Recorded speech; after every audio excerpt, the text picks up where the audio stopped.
E chegamos a mais uma edição da revista Batman, revista principal do personagem. Edição comemorativa, inclusive, 150 edições dessa revista que foi renumerada, ou melhor, que foi zerada quando começou então o Rebirth. É um tempinho considerável, temos o Chip Zdarsky trazendo uma história diferente. Batman 150, então além de contar com o roteiro do Chip Zdarsky, temos os desenhos de Dennis Cohen, Jorge Jimenez, cores de Tommy Morrow, letras por Clayton Collis, o editor associado é o Ivan Cohen e a editora é Cat Kubert. Hora do nosso resuminho batuta com spoilers aqui para falar sobre a edição, trazer alguns detalhes, também tem o tie-in de Absolute Power.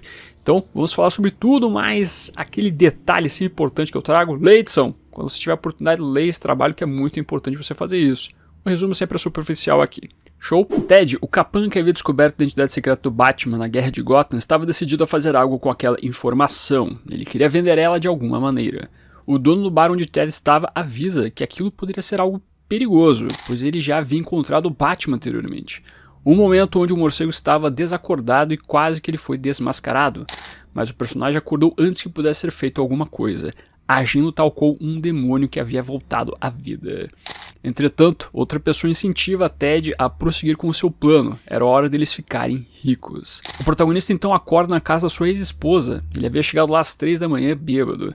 Não tendo o que fazer, ela o deixou ficar na sua casa. Ted pergunta onde estava o filho deles, o Yuto, recebendo a resposta que ele não estava mais morando lá. Isso acaba sendo uma surpresa porque seu filho não havia dito que ele saiu de casa. Sua ex-esposa não se surpreende com isso. Ted sempre foi uma pessoa em busca de dinheiro fácil, se envolvendo com criminosos, barra pesada em Gotham City. Ele poderia mudar de vida, mesmo com mais de 40 anos, mas Ted recusa. Ele iria mudar sua vida agora com a informação que tinha. Seu colega Percy o leva então para encontrar um dos figurões de Gotham City, sendo que eles encontram o Duas Caras. Harvey sabe a identidade do Batman, mas isso não significa que Ted realmente soubesse quem é o Batman, a pessoa que estava dentro da máscara. Devido à sua dualidade, ele não poderia deixar que Ted revelasse realmente quem era o Homem-Morcego, tirar a humanidade dele. Antes que ele fizesse algo mais grave, Duas Caras pede para que Ted saia logo dali. Se retirando, Ted e Percy avistam o Homem-Morcego, temendo que pudesse acontecer algo a eles, mas Percy ressalta que o Batman estava atrás de algo maior, não deles. Os dois então vão pro Iceberg Lounge para tentar vender a identidade aos Cobblepots, mas antes que pudesse fechar a transação, o Homem-Morcego novamente é avistado, fazendo com que os gêmeos tenham que resolver esse assunto primeiro. Um antigo amigo e agora capanga dos Cobblepot avisa Ted que ele seria morto. Os donos do local não deixariam eles saírem facilmente. Uma explosão toma o local, com o Ted sendo levado por algumas pessoas fantasiadas. Ele acorda em um local com várias pessoas que foram aprendizes antigos do bando da Selina Kyle, mas que agora estavam juntos cometendo alguns crimes para levantarem dinheiro. Eles precisavam do Ted, não para saber qual era a identidade do Batman, mas sim para evitar o Homem-Morcego. A notícia estava se espalhando por Gotham, de que alguém sabia a identidade. Como o morcego não iria querer que Ted fosse preso, para que a notícia sobre a sua identidade secreta não fosse revelada, ele iria participar dos roubos para que eles pudessem evitar o morcego. Por um momento, Ted destaca que ele não queria participar de nada, ele tinha medo de morrer pelas mãos do Batman. Mas alguém ressalta que o Homem-Morcego não era assim. Ele era barra pesada, ninguém quer levar um soco dele, mas ele não mata. O grupo então começa o seu roubo, mas eles são surpreendidos pelo próprio Batman. Um deles havia entregado os planos sobre a promessa que seria tratada de uma maneira melhor pela polícia. Ted tenta se esconder, mas ele é surpreendido pelo Batman. Ele então acorda em algum dormitório, era o local onde seu filho estava vivendo, na Universidade de Gotham. O protagonista tenta entender por que seu filho estava lá, porque ele havia saído de casa, sendo que o Yuto responde que ele não queria se tornar a mesma coisa que o seu pai, alguém abusivo com a sua esposa, alguém com medo de assumir responsabilidades para mudar sua família, somente querendo ir atrás de dinheiro fácil. Yuto revela que quase seguiu o caminho de seu pai, indo fazer parte de uma gangue do espantalho. Quando o crime do vilão estava prestes a acontecer, Batman novamente surpreendeu a todos. Todos os capangas do vilão se voltam contra o Homem-Morcego, com Yuto não sabendo o que fazer. Para piorar, o espantalho joga uma versão de sua toxina que causava uma ansiedade extrema. O garoto estava sendo tomado pelo gás, ele não sabia o que fazer. Eis então que ele vê uma mão estendida. Era o Batman querendo lhe ajudar. O Homem-Morcego ouve o garoto em um telhado, sobre todos os seus problemas, no intuito de acalmá-lo, bem como na intenção de ajudá-lo. Ele iria contribuir com o financiamento de seus estudos, mas qual seria a pegadinha? O que o Batman iria querer dele? Bem, sim, o morcego queria algo, que Yuto fosse melhor. Simplesmente fosse melhor. Ted então sai do dormitório de seu filho e encontra Bruce Wayne. Ele sabia que iria acontecer. Ele tinha que ir embora da cidade. A informação havia se espalhado e todos estavam atrás de Ted. Mas Bruce estava ali para ajudar. Ele poderia arrumar um emprego para ele em Metrópolis, arranjar uma nova identidade, bem como seu filho ficaria bem. Era tempo dele recomeçar de alguma maneira, para depois de um tempo poder voltar. E quando voltasse, o Batman estaria ali para ajudá-lo. Já na história backup e tie-in de Absolute Power, vemos Bruce relembrando do passado, sobre o momento em que perdeu seus pais, sobre a arma que assassinou eles. Era uma arma fabricada pela empresa de armas de fogo chamada Sims. Bruce comprou essa empresa, colocou todos os funcionários para trabalhar em outro lugar da Wayne Enterprises e demoliu a fábrica, tijolo por tijolo. Uma de suas armas estava lá fora. Amanda havia pego o failsafe. Ele precisava recuperar ele. Em Bloodhaven, o Homem-Morcego precisa invadir a Torre Titã para encontrar a única pessoa que poderia ajudá-lo. Lá dentro ele encontra o Cyborg preso pelas ações da Amanda. Batman questiona se Victor sabia de alguma maneira os planos da vilã, sendo que o Cyborg responde que ela havia conseguido uma caixa materna. Antes que o Batman pudesse agir, um dos Amazos da Força Tarefa 7 aparece para enfrentá-lo. Uma batalha entre eles começa a acontecer, mas o morcego percebe que há algo diferente nesse Amazo. É como se ele tivesse um sotaque vitoriano em sua fala. De qualquer forma, Victor era a prioridade. Ele precisava ajudar o seu amigo. Entretanto, a missão do Batman não é possível de ser concluída. Failsafe convoca novamente o Amazo e ele leva consigo o Cyborg. Flash então encontra o morcego. O velocista estava servindo de comunicador entre os membros da Liga da Justiça. Todos estavam cientes que Amanda tinha uma caixa materna, bem como concordava que precisavam recuperar ela. Para isso, Batman precisaria de ajuda de uma grande ladra. E só antes de continuar aquele jabá muito importante, se você gosta do projeto Caverna do Morcego, você pode ajudar ele fazendo suas compras através dos links comissionados que estão na descrição deste vídeo. O link da Amazon, Panini, Mundos Infinitos, Magazine Luiza. São várias lojas associadas, você escolhe em qual loja você quer fazer suas compras. E olha que ajuda pra caramba mesmo, meus amigos. Também temos grupos de descontos do canal no WhatsApp, no Telegram. Também você pode fazer parte, todo dia divulgando alguns descontinhos. E vai que aparece aquele quadrinho que você está de olho. Então, se você for fazer suas compras nessas lojas citadas ou em qualquer outra loja na internet de qualquer tipo de produto, use um dos links que estão aparecendo na sua tela, que dessa maneira você me ajuda a manter esse projeto de Batman ativo. Sempre é bom lembrar, você não paga nada a mais usando eles. Então, nessa 150ª edição da revista do Batman, não temos uma trama focada no Homem-Morcego. Na verdade, sim, ela fala sobre o Batman, mas nós temos o protagonismo aqui de um personagem avulso, de certa maneira, o Ted. E eu estava achando que toda essa edição seria, quem sabe, a abertura para trabalhar algo diferente com o Batman posteriormente, falando sobre a sua identidade secreta, quem sabe trabalhando um pouco melhor isso no futuro, e no final das contas não tratou necessariamente de algo maior. É claro, falamos aqui então o enredo especificamente sobre realmente o Ted sabendo a identidade do Batman e o que fazer com isso. Vai revelar, não vai revelar, vai vender, não vai conseguir vender, mas tal qual na edição passada, onde o clone do Batman era na verdade algo específico para falar sobre o Homem-Morcego no futuro, no passado, sobre a vivência dele, aqui temos uma coisa contida em uma única edição também. Nós temos uma tratativa no que envolve o Batman se importando com os cidadãos de Gotham City. Simples assim. E veja que nós temos um padrão aqui. Quando os Zdarsky resolve fazer uma coisa contida, que trabalhe um detalhe específico, um enredo específico em uma única edição para falar sobre o que é o Batman, ele consegue fazer um bom trabalho. Sim, eu gostei do que foi trabalhado aqui. O enredo, na verdade, é um pouco batido. A gente já viu em outras histórias no passado o Batman lidar com isso. Uma pessoa que sabe sua identidade, que vai vender ela, que você pode pensar em algo ruim que possa acontecer futuramente com o próprio Batman.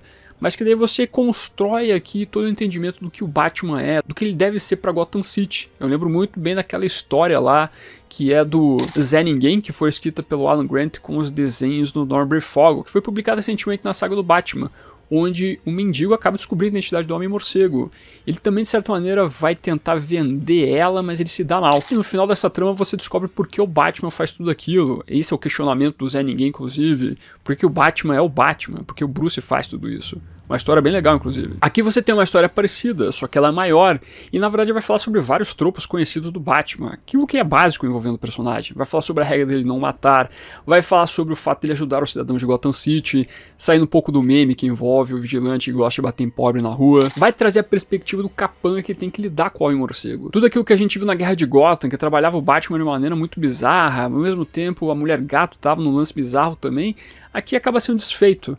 Você realmente vê mais da humanidade do nosso personagem protagonista das histórias, mas, de novo, pela ótica de outra pessoa.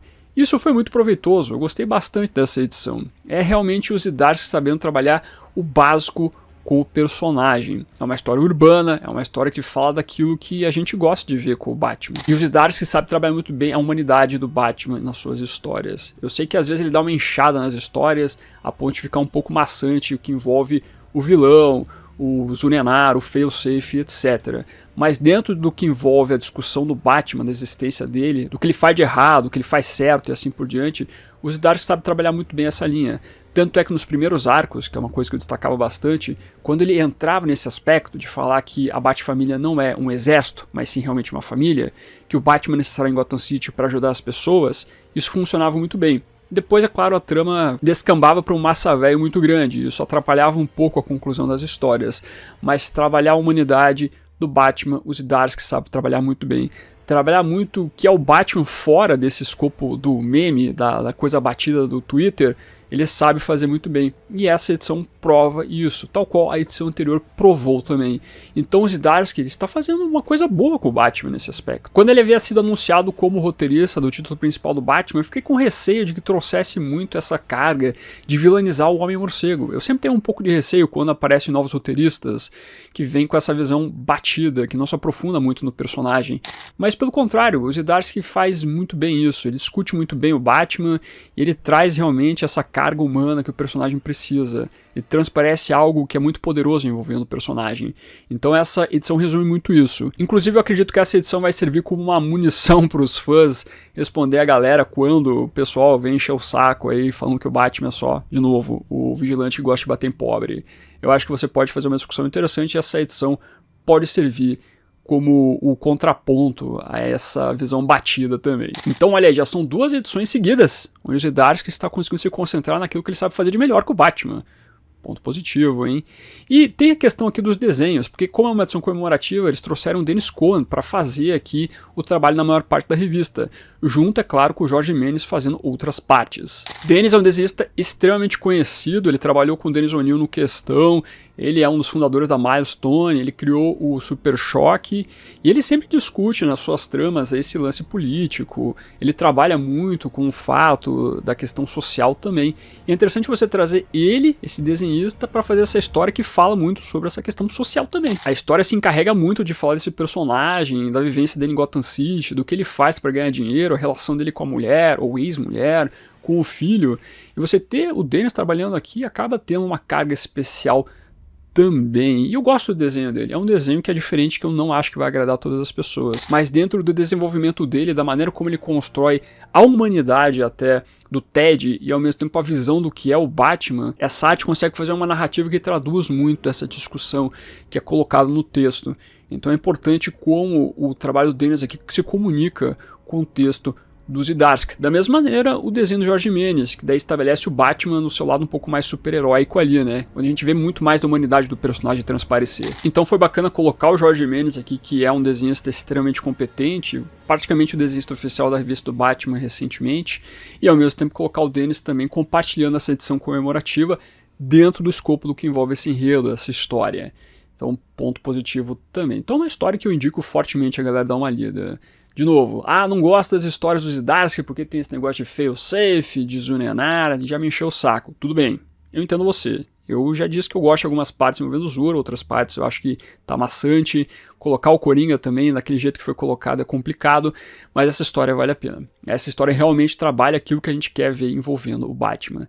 Então fica a dica de leitura. E além do mais, a história aqui, Backup, que na verdade é o tie-in do Absolute Power, eu curti, eu gostei, eu achei que ficou interessante a maneira como eles constroem aquilo e de como isso vai desenrolar nas próximas edições. Ao invés de você colocar o tie-in sendo a história principal aqui, quebrando exatamente o que está sendo construído na fase de Zdarsky, eles colocam como uma história a mais, um plus aqui. Isso funciona de uma maneira melhor.